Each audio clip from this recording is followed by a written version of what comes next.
education, I don't think I need that, Karen. I mean, I don't even know what that is. Like, you'd have to have a lawsuit and stuff. So, no, we don't need that. But thanks. So, before you decide it's something that you don't need, we're going to explain what it actually is. And then once you're informed, you can make a better decision about is it something that your child with disability needs or not. So, we're going to do a 4-part series, Compensatory Education. What is it? Where did it come from? What's the history of it? What's the point? And what would it look like? And how do you calculate it? So for the next 4 sessions, we're going to go over the ins and outs of compensatory education. Is it going to be a benefit to your kiddo? Does he need it? What does that look like? And how do I get it? So if we haven't met, I'm Karen Mayer Cunningham, special education boss, helping families navigate and negotiate the 504 IEP process. So welcome. Thanks you guys for adding comments in the question. We're going to make sure that these are sweet and short from now on. My daughter told me that I talk too much. So we're going to keep them at 15 minutes. So if you have a question, drop it in when you have the question. We want to address it. So tonight's part 1 of what is compensatory education. So we talked last week in depth about the dispute resolution process. And so in the dispute resolution process, whether you use an Office of Civil Rights federal investigation process, an IEP facilitated meeting, a written state complaint, mediation, or due process, those usually result in a product delivered to the student of compensatory education. And most often that's what it's been used for in the past.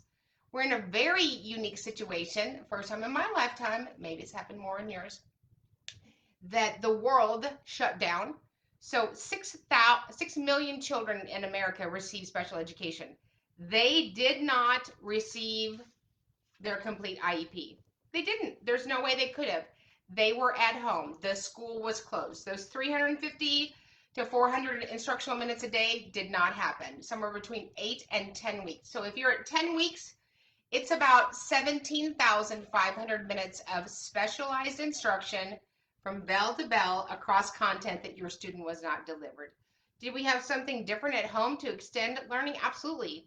But it wasn't an IEP. It wasn't a free appropriate public education. So I want you to make a decision based on real information. So usually when we have a dispute and we settle with the school district, whether it's by means of an agreement between parties or a hearing officer helps us make that decision, and the favor is in charge of the student and he was in fact denied FAPE, a free appropriate public education, then one of the remedies allowed is called compensatory education. So I want to first talk about what is the legal basis for compensatory award, compensatory education award. Carla, I do talk too much. So my daughter said to cut it up, but I'll still keep talking, Carla. So what is the legal basis for compensatory education? So I really like the law because it gives us, I don't know, the law. Not many people in special ed use it, but I think it's quite helpful.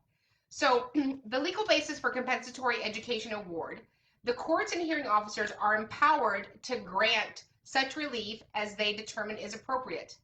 That's what the statute says. However, nothing in IDEA permits a court to grant such relief as it determines, stops it from granting relief as it determines appropriate. So federal courts have interpreted appropriate relief to include compensatory education as an equitable remedy to have interpreted appropriate relief, an equitable remedy to be granted upon finding that a child has been denied FAPE under the Act. And the Act is the IDEA, Individuals with Disabilities Education Act. So yes, I just got a message. One of the questions were, when you file a state complaint, can you ask for compensatory services? Absolutely. That's almost always the largest component of any resolution that I come to, because it's about one thing. It's about educational benefit for the student. And that's what compensatory education can be a part of. The federal courts have interpreted appropriate relief to include compensatory education as an equitable remedy to be granted upon finding that a child has been denied FAPE under IDEA. Did your child go to school the last 10 weeks? No. Were they in an inclusion class? No. Were they in a special education class? No. Did they receive related or instructional services at the school with their disabled peers and or non-disabled peers? No.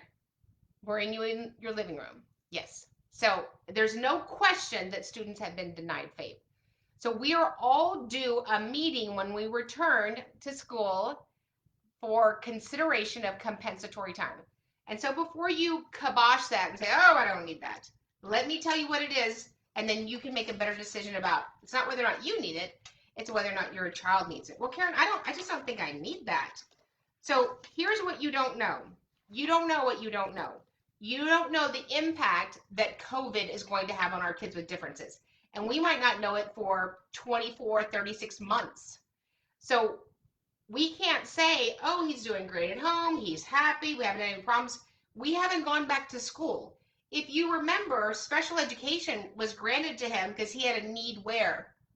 Oh, at school. So you're not able to make that decision because you're at home. We'll be able to make that decision, an informed decision, when that student goes back to school. And then we can begin to see the impact of him being denied a free, appropriate public education. So was that on purpose? Was there plotted malice? No, but it is what it is. So I want you to know what you're agreeing to or disagreeing to, because unfortunately our team we're seeing a lot of people signing and agreeing to stuff that is not compensatory education. It's just not. Your kiddo going to ESY, while that might be great, is not intended to replace an instructional day. It's not. So I just want you to be informed so that you can make good decisions for your kiddo. So that's the legal basis for compensatory education award. It's something that a mediation officer would encourage you to, or a hearing officer would be part of his order for educational relief. Educational relief, finding that a child has been denied FAPE under IDEA. So we don't have to find that out, it happened, right? So number 2, what's the definition of a compensatory education? Compensatory education is generally defined as an educational service above and beyond that normally due to a student under his state education law. The purpose of compensatory education is not to punish districts for denying the student FAPE. Instead, the purpose of compensatory education is to place the student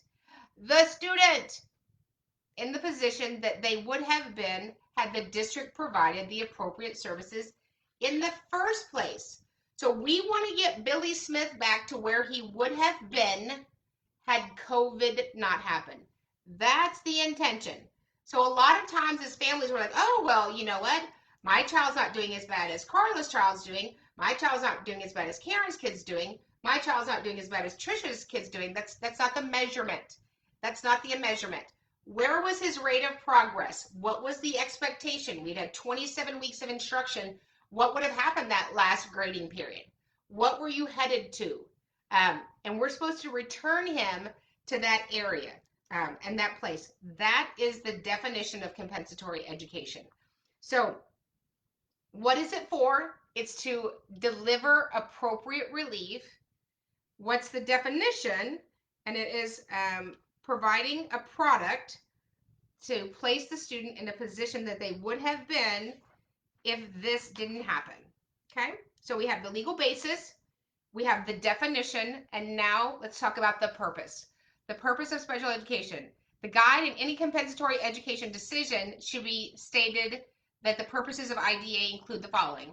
These purposes include children receiving services with disabilities that FAPE, that they have particular needs of the child, and ensuring a child receives the services in which she was entitled to.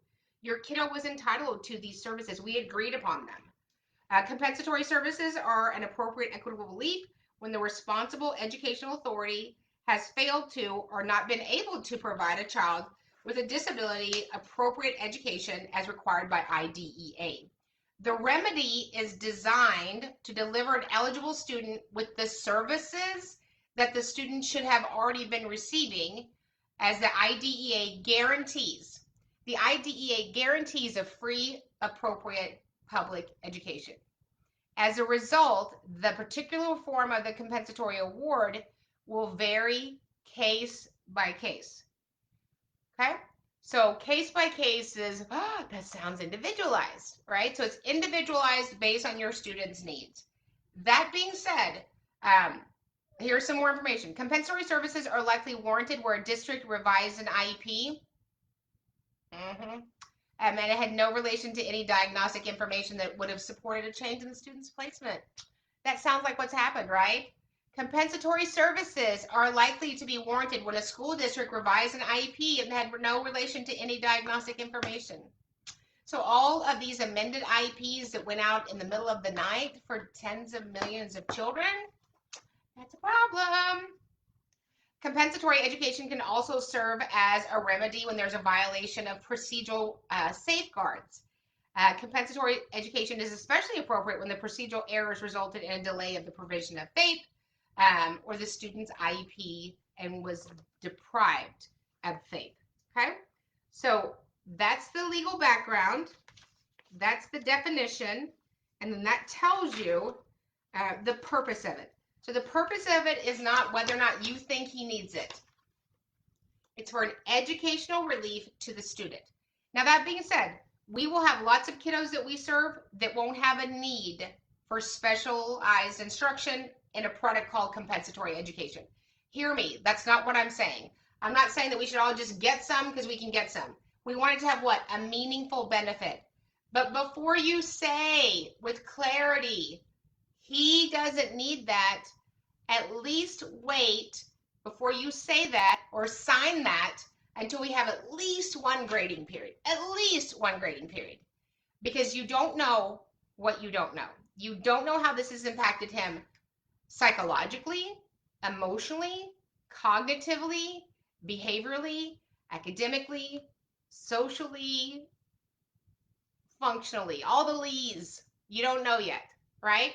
So I want you to be able to make an informed decision, not a rushed decision, not Miss Sissy calling you over the telephone. And that's fine. It's fine. He's doing great. And maybe he's doing great because he's at your house getting specialized instruction. Maybe he's doing great because he can focus. But when we talk about an IEP, when we talk about a free, appropriate public education, it's that which needs to be delivered in a school setting, not in your living room. So, compensatory education, it's an award to deliver relief when a child was not delivered FAPE. Let's just take out the word denied. It's not even a denied. They weren't delivered FAPE. Like, you couldn't deliver FAPE. So this is not about somebody did something wrong or I don't like the school or they didn't do the best that they could. It's not about any of that. I want you to make sure that you know what you're agreeing to or signing off that nobody needs, right? So when you get a prescription, you take the whole prescription, even if you're feeling better from the beginning. So this is going to be a 4-part series on compensatory education, what it is, what it looks like, how do we calculate it, how long can it be delivered, who is it delivered to, what would be meaningful and beneficial compensatory education, what could those services look like, what do I have to choose from, because what you're not going to get is a printout from your school district of what you can choose from. You're not going to get that. Have you ever gotten that in special ed before? Here's a printout of everything we can do for you. No. So I want you to be informed as you return back to the school, you return your little angel, your little cherub back to the school with all your what? Oh, your data that you collected. Because you collected data, right? And then we can have a meaningful conversation about if Billy Smith is due consideration for compensatory education. And every student with an IEP or 504 is due a meeting to have consideration if there is a need for compensatory education. The reason that it's in everybody's document is because it's what's appropriate. So that being said, I want you guys to know that we're going to do this over 4 nights, compensatory education. Send me all your questions at the end. What we're going to have for you, a printout. Raise your hand if you love a printout. Everybody? Yep, I love a printout too. So keep sending us questions. Send us any questions you have about compensatory education. 4-part series. This is part 1, June 8th. So we'll go through June 11th. Look how good I am at adding up those days. So I am Karen Mayer Cunningham, Special Education Advocate, helping parents navigate and negotiate the IEP process. If you have a question, drop it in the queue. We're always happy to help in any way. If you have a question that you don't want somebody else to see, then just send us an email at Karen@specialeducationboss, and we will see you in the next video.